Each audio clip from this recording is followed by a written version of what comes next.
Lagi di Kerapu Channel kali ini dengan Bang Julian. Siap. Oke. Bang Julian, kita mau bicarakan kali ini yang enteng-enteng aja nih. Waduh, sore ini topiknya keren nih. Kita ada Mbak Oriza. Hai. Mbak Oriza, kita silakan memperkenalkan diri kalau saya sudah kenal. Makasih Bang Julian, Mas Ade. Halo semua pemirsa ya atau saya manggilnya guys. guys. Sedulur. Sohib, sahabat. Ya, perkenalkan aku Oriza Sativa. Aku nih ceritanya seorang psikolog gitu ya. Terus aku digeret ke sini. Dipaksa. Diarak ke sini. Diarak nih sore ini, malam ini. Iya, diangkut ke sini untuk membicarakan topik yang menurut aku penting ya Bang Julian ya. Ini Ya. topiknya akhirnya kalau tahun politik ini topik ini seru dibicarain. Oh ya, kita kan pemilihan RT RW sekarang kan. Yang dipilih itu manusia. Manusia. Kita harus membicarakan dinamika pribadi manusia juga. Iya, jadi termasuk kesehatan jiwa. Jadi Karena nggak mungkin kan kayak zombie, badannya doang gitu, jalan-jalan. kita jadi tokoh nih. Harus ada nyawanya, ada rohnya, ada mentalnya yang mungkin harus kita bicarakan. Siap. Jadi guys, tamu kita kali ini adalah psikolog nih. Klinis ya. Iya. Klinis. Jam terbangnya luar biasa walaupun dia nggak terbang gitu kan. Duduk sini kan Mbak ya. Duduk ya. Nggak mau kalah sama Nggak pilot, kalah ya. ada jam terbangnya. Jadi S1-nya di Universitas di Jakarta, kemudian lanjut banyak pendidikannya juga ya. Ada dan yang utama adalah sekarang di psikologi klinis, sekarang praktek di rumah sakit Ada ya. di 3 rumah sakit swasta. 3 rumah sakit. 3 rumah sakit. Wow. Ya, yang sakit rumahnya. Rumahnya. Ya. Rumah sakit apa rumah sehat? Bener ini. Ayo coba dijawab itu. Itu edukasi juga itu. Iya, ini kan rumahnya, yang sakit rumahnya. Jadi ada di 3 rumah sakit ya. Ya, rumah sehat, Rumah sakit. sehat. Rumah sehat. Tanya beneran ini. Kalau saya sih lebih senang pokoknya yang praktek yang manis-manis yang ayu. Ya. Saya nggak perlu sehat apa sakit lah di situ. Auto sehat mungkin. Oh ya, jadi sehat nantinya. Ada di Jakarta juga? Jabodetabek. Jabodetabek. Ya, ada Jakarta, ada yang di Bodetabek. Jabodetabek. Ya. Tapi emang sudah lama di klinis ya. Dan memperhatikan individu 20 personal. ini tahun ini jalan 23 harusnya. Ya, dengan kalau dihitung-hitung mungkin jam praktek mau masuk 6.000, belum? 6.000 ya. Mau masuk 6.000. Banyak Oh, itu Bang. ada jam terbang. Kayak pilot, kayak pilot ya. Padahal pasien ini kalau kayak Bang Julian bisa 26 tahun nggak sehat. Ya, jadi mungkin satu orang 1.000 jam sendiri. 1.000 jam sendiri. Enggak, Baru sembuh. jadi ini notice buat kita. Kalau besok kita ke psikolog, tanya dulu jam terbangnya berapa. Iya. Wah, saya kurang memenuhi kriteria kita akhirnya. Iya. Baik, nah kita sekarang di tahun ini seperti yang kita masuk ini tahun yang dipilih dan memilih nih karena pilpres, pileg segala macam. Kalau kami sangat berharap bahwa bukan berharap ya, kami memandang bahwa pemilu pileg itu adalah pesta itu rakyat. Pesta Kita demokrasi. bergembira, kita harus senang. Nggak perlu gara-gara ada pileg pilpres kita musuhan. Tuhan. Sama tetangga, sama teman, Apalagi sama sama keluarga. saudara. Tapi yang terjadi biasanya begitu, Bang. Dan sudah ada mulai sedikit-sedikit. Jangan. Kalau kita nggak perlu seperti itu. Nah, karena itu kita kalaupun kita bicarakan tentang itu, kita harus yang santai, fun, bergembira, dan yang pasti yang mendidik. Walaupun nggak banyak, tapi kita memberikan pencerahan. Baik, kita mulai saja analisanya. Oke. Ya, kalau saya mulai dari Bang Julian, nanti jadi Annabelle, Pak. Ya. Bisa gembel. Tapi tanyanya jangan susah-susah.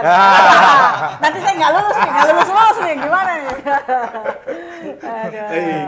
Jadi gimana nih sebagai pemilih, sebagai yang dipilih gitu, apa yang harus kita perhatikan biar kita tetap bergembira, fun dan senang dalam event kali ini? Iya. Kalau menurut saya sih ya sebagai seorang psikolog nih ya, analisa seorang psikolog ya. Jadi sebetulnya tentu semua setuju lah bahwa kita harus membeli dengan hati nurani kita sendiri. Nah, cuma masalahnya hati nurani yang seperti apa? Kadang-kadang jangankan kita mengikuti kata hati nurani. Kadang-kadang kita sendiri juga kok nggak kedengeran ya kata hati nurani kita, karena kita sendiri nggak pernah ngajak ngomong dengan diri kita sendiri, tidak pernah berdialog dengan Hati diri nuraninya kita silent sendiri. atau Ya gimana? iya Atau silent, kuping kita? karena nggak pernah diajak ngomong, Nggak ya ada kan. ngomong, ya. Tapi apapun itu pilihan itu tadi seperti Bang Adi bilang kembali ke pilihan masing-masing. Ya sudahlah, Bang Julian juga udah bilang jangan bertengkar sana sini apalagi sama keluarga gitu ya.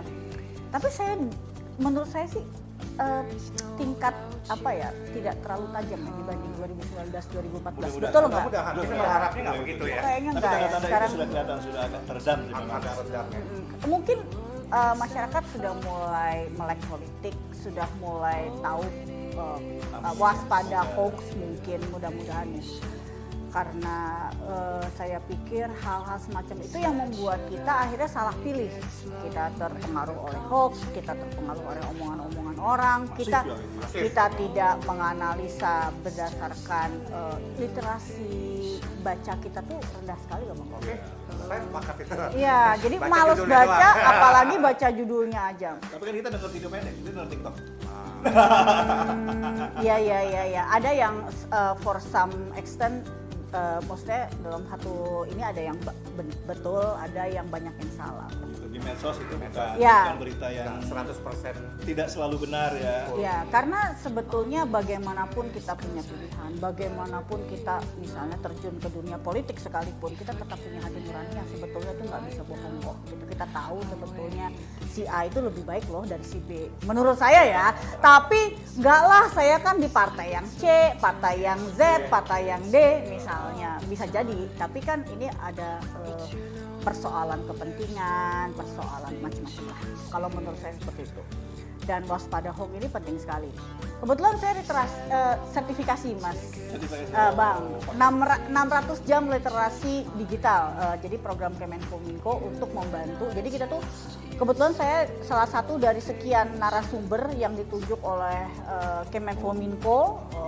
Jadi untuk memberantas hoax itu sekitar kalau nggak salah ada 4.000 narasumber. Saya termasuk. Bikin task force. Ya, dan saya ada untuk mengajar 600 jam.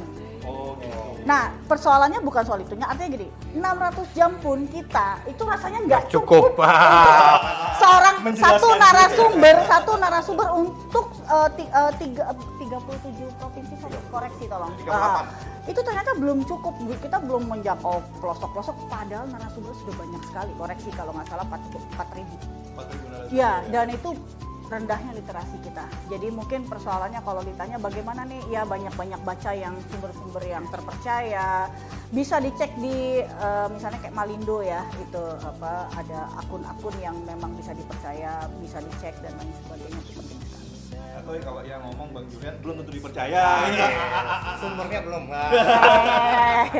Tapi kalau misalnya dari media mainstream, jurnalis, Kompas, CNN, nah itu masih bisa. Harusnya iya. Harusnya iya. Bisa dipercaya. Tapi kalau dari Bang Julian, ntar dulu. Gitu. dulu.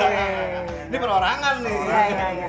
Kalau tadi lihat headline tuh sebenarnya bisa yang saya tahu ya dari teman-teman ini kemarin itu dari pelatihan narasumber itu. Jadi kalau judulnya itu ngeblok besar terus seperti kayak editan tuh sebenarnya kelihatan. Kita kalau bisa terlatih itu kelihatan terus. Bisa jadi ini Kompas tapi ini editan ya. Ya, headline-nya tuh merah-merah, caps lock, terus kemudian kata-katanya itu bombastis.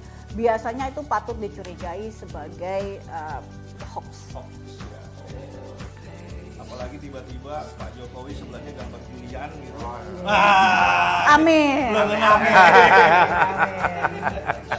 Amin. Nah, Jadi kita memilih harus lebih cerdas menerima informasi ya. ya, Dari itu dulu penting medsos. dan ikuti kata hati nurani. Ya kalau mau dilawan ya boleh aja. Cuma ya janganlah. Nah, ini piye cara nanya bicara dengan hati nurani. Nah, persoalannya itu. Kita juga punya hati nurani, tapi kita juga punya pengamatan yang harus kita pertimbangkan ya. Artinya gini, kita melihat si A kayaknya bagus gitu ya, profilingnya bagus gitu, cara bicaranya bagus gitu-gitu. Tapi kan masalahnya kita mesti tandai atau kita perlu perhatikan bahwa ada yang namanya pakar pencitraan loh. Artinya maaf nih, saya nggak bener tapi saya berusaha untuk terlihat.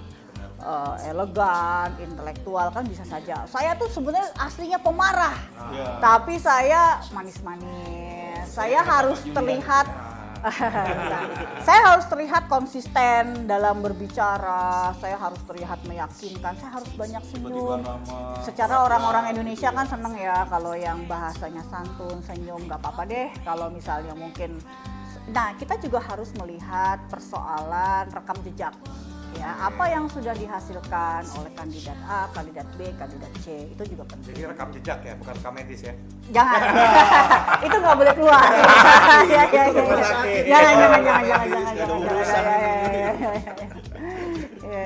Nah, jadi pemilih harus cerdas, lebih mendengarkan diri sendiri, kata hati ya, berkomunikasi, Ya, tapi mengikuti kata juga hati. memang referensi kita sangat beragam. Ya, jadi ikuti kata hati nurani, hati-hati dengan hoax, literasi digital itu penting, dan hati-hati juga pencitraan. Kayaknya bener, ternyata nggak bener, kita dapet zong. Ngerti ya, Bang. Itu Itu pemanis.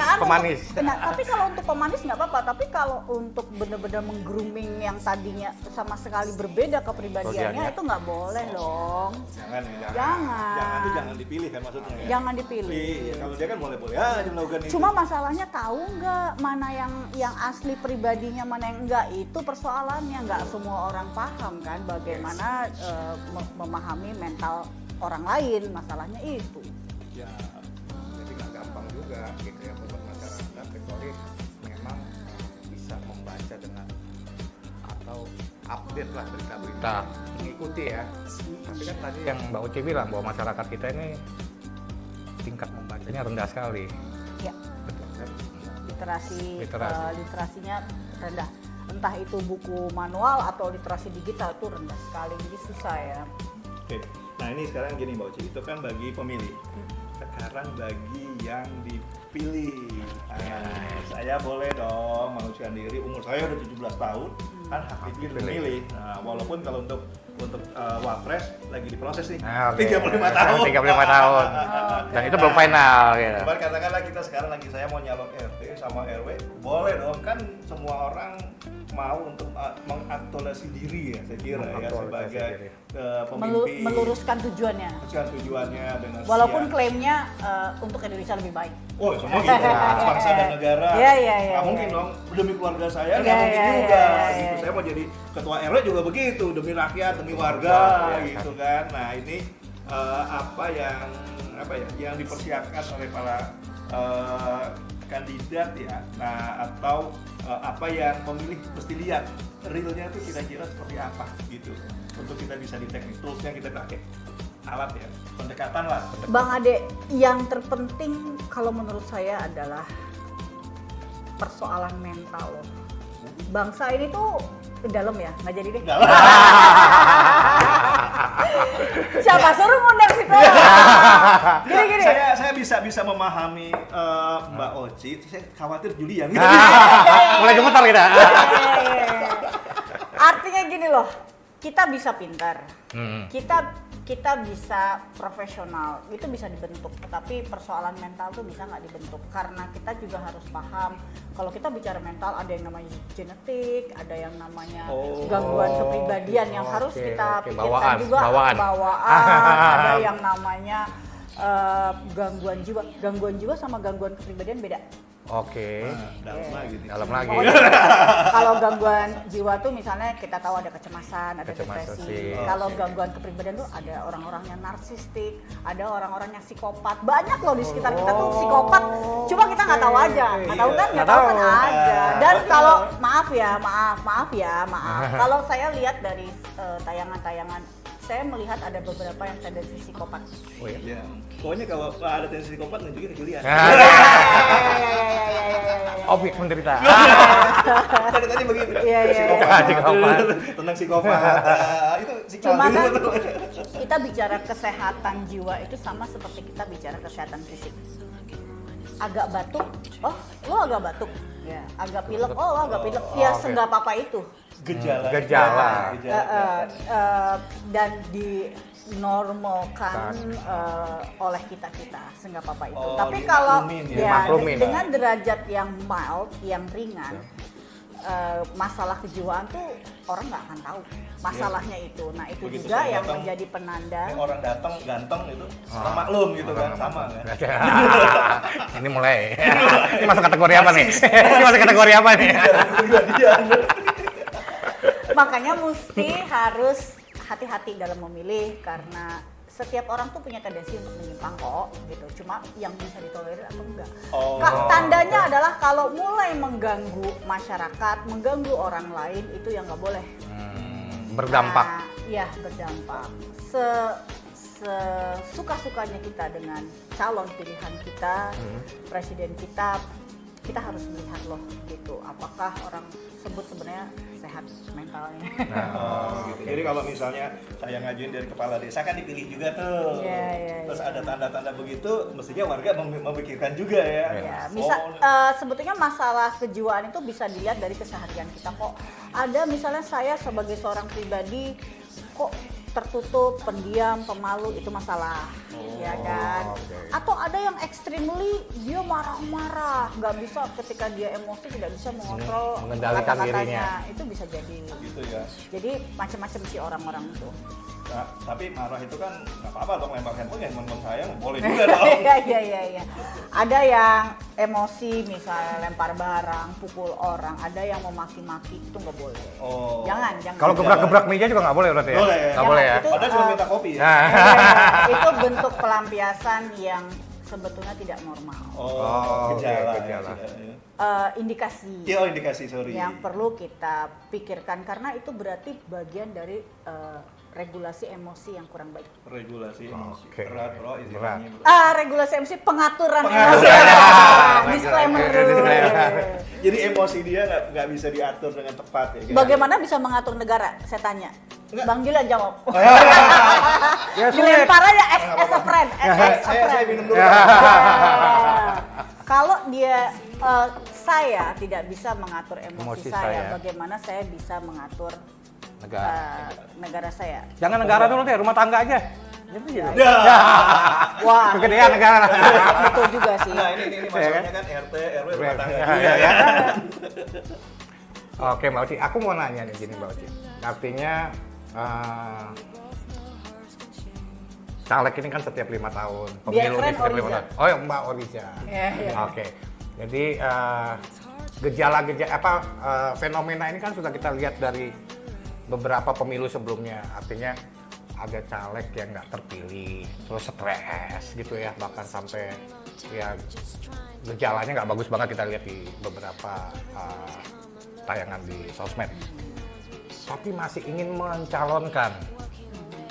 Apakah itu memang ada masalah dengan kejiwaan yang ingin terus bertarung atau memang itu normal? Tuh, tapi kan undang-undang peraturannya boleh Mas. Boleh, makanya aku pengen tanya-tanya itu. Artinya kalau sisi klinis kan saya pernah baca bahwa orang sekali operasi plastik dia akan ketagihan.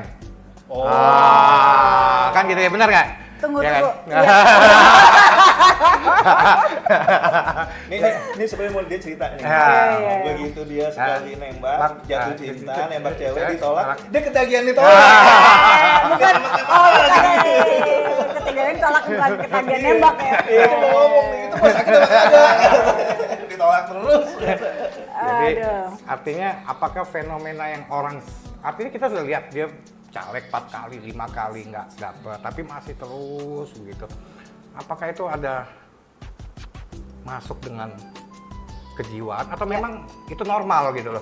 Ya, kalau dalam istilah hukum ada prasangka baik, ya kan, maksudnya praduga tak bersalah. Kita juga psikolog punya praduga tak bersalah. Artinya ada ribuan alasan yang melatar belakangi atau ribuan motivasi terhadap satu tindakan. Contoh, kenapa Bang Julian pakai baju warna putih? Oh, memang suka putih. Oh, memang ini panas supaya nggak panas, jadi bajunya putih. Oh, karena bahannya enak. Apapun, satu tindakan bisa dilatar belakangi oleh ribuan motivasi. Oke.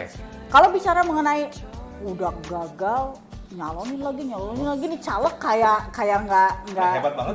padahal mungkin kita perlu pikirkan, Iya. perlu pikirkan daya tilik diri yang rendah. Oke. Aduh, bahasanya apa itu? Daya tilik diri. Gaya Introspeksi. diri. Gantiin psikolog nih duduk. Cuma saya bahasa gembel ya. Itu nggak gembel. Nah, jadi mungkin daya introspeksi diri kita yang rendah. Dan kalau kita tidak bisa introspeksi, kita tidak bisa berdialog dengan diri sendiri, kita tidak bisa memotivasi diri kita sendiri, itu salah satu masalah kejiwaan.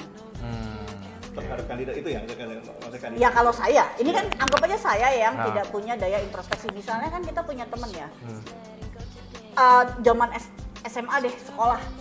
Telat mulu, lu udah tahu diomel-omelin, udah Masih dihukum. telat deh, Dihukum. suruh keliling lapangan. Lapangan. Kok udah tahu salah diulang-ulang, jangan-jangan dia tidak punya daya tilik diri alias tidak punya daya introspeksi. Oke. Dia tidak bisa mengintrospeksi apa kelebihan dia, apa kekurangan dia, apa yang harus dia lakukan terkait dengan lingkungannya, dan lain-lain. Itu enggak bagus. Oke. Atau mungkin dia hanya berfokus pada tujuan hidupnya yang mungkin tidak rasional. Bisa jadi. Buat Ya dia kan? rasional. Ya, tetapi rasional atau tidak rasional itu muncul dari mindset kita. Nah, persoalannya apakah mindset orang tersebut benar? Bisa dibenarkan. Bisa dibilang. Udah pusing kan? Nah, iya. Artinya segala tindakan kita berpusat dari mindset kita. Nah, persoalannya kalau kita jadi tindakan itu kan muncul dari apa yang kita pikirkan. Kalau pikiran kita tidak rasional, otomatis tindakannya juga tidak rasional. Artinya ya pokoknya calonin saya Maju jadi terus lurah ya ya. terus maju. Yang penting harus menang. Kita tidak bisa menakar diri bisa jadi. Atau keinginannya yang kuat, demikian teguh untuk punya tujuannya ya boleh saja. Tapi ya sekali lagi pertimbangan social disability sesuai dengan harapan masyarakat itu yang harus kita pertimbangkan. Bagaimana sih gitu? Mungkin udah terlalu banyak gini-gini, atau mungkin kamu punya hal lain yang bisa kamu lakukan selain untuk melakukan hal itu yang lebih baik juga, tidak kalah pentingnya. Udah berkali-kali misalnya, bisa jadi sih. Tapi Mbak Riza, ini serius. Itu kelainan. Dengan pemeriksaan psikologis yang memang Komprehensif gitu. Komprehensif. dan dilakukan kepada orang yang bersangkutan, bisa jadi ada masalah-masalah kejiwaan di dalamnya. Oke. Cuma nggak tahu apa kan, lo nggak tahu apa. Apa memang mungkin terlihat dari psikotes mungkin akan ada daya tilik diri yang rendah, tingkat agresivitas yang tinggi sehingga larinya ke pengen nyalonin terus, paham nggak? Iya. Misalnya kolesterol kita tinggi, nah larinya ke masalah misalnya stroke kan gitu ya. Nah jadi dengan tingkat agresivitas yang tinggi, dengan daya tilik diri yang rendah, dengan common sense yang kurang, bisa jadi itu terjadi gitu loh kira-kiranya. Jadi untuk terjadinya orang yang nekat nyalon-nyalon itu rumusan gangguannya bisa banyak. Yang kita harus find out tentunya dengan pemeriksaan kepada orang tersebut sih. Tapi asumsi saja ya. Oke, kalau saya lebih percaya sama KPU ini prinsipnya gitu. Begitu KPU-nya kan sehat, ya sehat. Iya. Simpel Ya, karena kan ada psikotes segala ya. ada juga pemeriksaan untuk gitu caleg ya. itu ada. Mungkin kalaupun ada seperti itu, mungkin kadarnya bisa ditoleransi Iya. oleh KPU. Nggak tahu loh. Tapi ya dalam pemeriksaan fit and proper test itu lolos semua ya. Lolos semua itu masalahnya. Cuma nanya. Jadi pertanyaannya apa yang dites? Apa yang kita? Apa yang di-fit?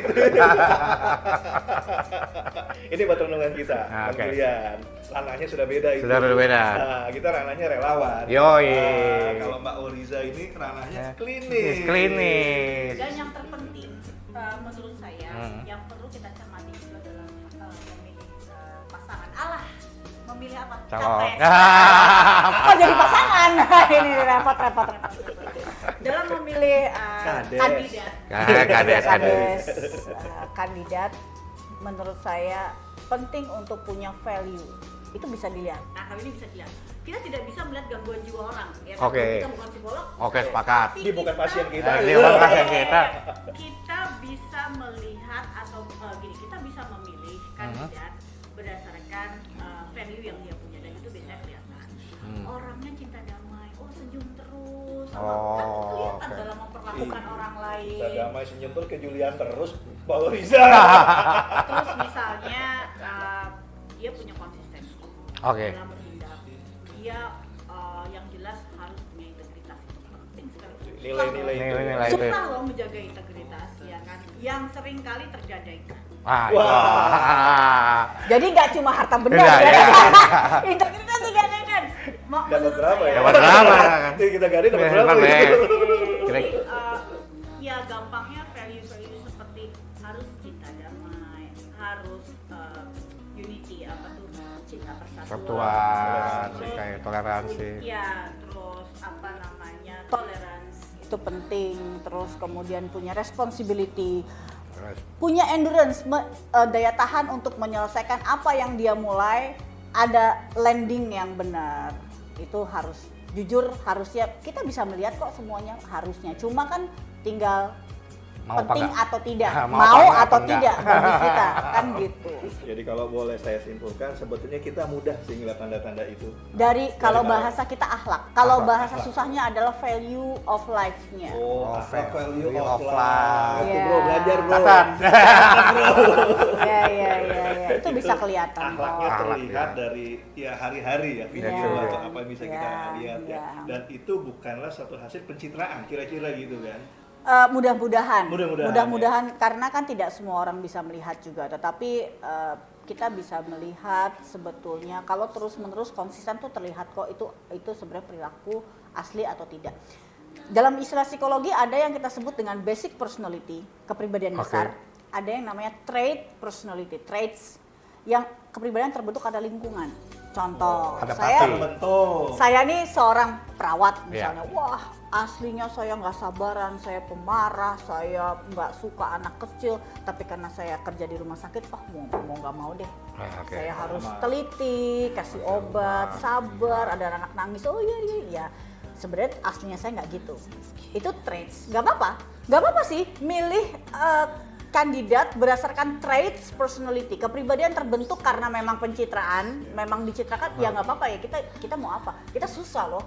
Tapi setidaknya gitu ya, makanya kalau bisa kita melihat basic-basic itu kan bisa dilihat dari bagaimana dia dengan keluarganya, bagaimana dia dengan teman-temannya, bagaimana prestasi di masa lalunya, itu kan sebetulnya menjadi jejak juga ya. Jejak lagi ya. Jejak kaki semut.